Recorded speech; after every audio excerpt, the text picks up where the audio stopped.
नमस्कार, मी कीर्ती गायकवाड। स्वागत आहे आपलं आय न्यूज 28 मध्ये।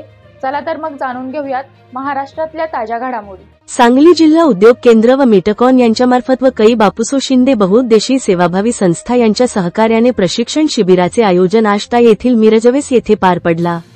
जिल्हा उद्योग केंद्र सांगली व मेटकॉन यांच्यामार्फत व कै बापूसो शिंदे बहुउद्देशीय सेवाभावी संस्था यांच्या सहकार्याने घेण्यात आलेल्या वॉशिंग पावडर, सोप, मेणबत्ती बनवण्याच्या प्रशिक्षण शिबिरामध्ये भाग घेतलेल्या महिलांना प्रशस्तीपत्र व स्टायपेंड वाटप कार्यक्रम आष्टा येथील मिरजवेस येथे पार पडला।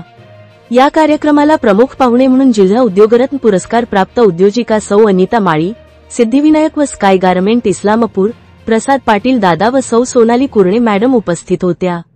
यावेळी शिबिरामध्ये प्रशिक्षण घेऊन स्वतःचा उद्योग सुरू करणाऱ्या सुजाता माने चोपडेवाडी यांनी साडी स्टिचिंग, सौ नंदा कुशिरे यांनी साडी स्टिचिंग, नाजनी नात्तार यांनी मेणबत्ती तयार करणे, दीपा हालुंडे यांनी साडी स्टिचिंग व शैलजा इंगळे यांनी वॉशिंग पावडर तयार करणे हे व्यवसाय सुरू केल्याबद्दल त्यांचा सत्कार करण्यात आला।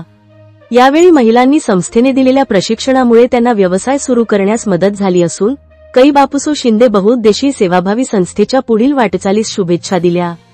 यावेळी सौ योगिता माळी यांनी कोणत्या खडतर प्रवासातून त्यांनी उद्योग उभारले याबद्दल सर्वांना माहिती दिली।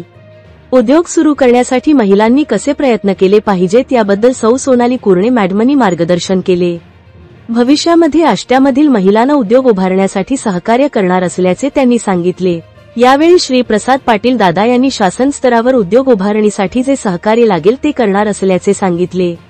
यावेळी सुनील मदने, दुधगावचे प्रदीप कुंभार, महादेव झांबरे, डी.एस. कोळी, बाबासो अवताडे, अमोल चौगुले, बाळासाहेब सिसाळे, जेटी भंडारे, चंद्रकांत कुरोलीकर, सूर्यकांत चुडेकर, रमेश कदम, चंद्रकांत पाटील, मर्दवाडी एस.वाय. पाटील, अशोक कांबळे, अमित थोटे, महावीर वाडकर सर, महामुनी सर, संग्राम शिंदे, रिहाना इनामदार, शहाजान जमादार उपस्थित होते।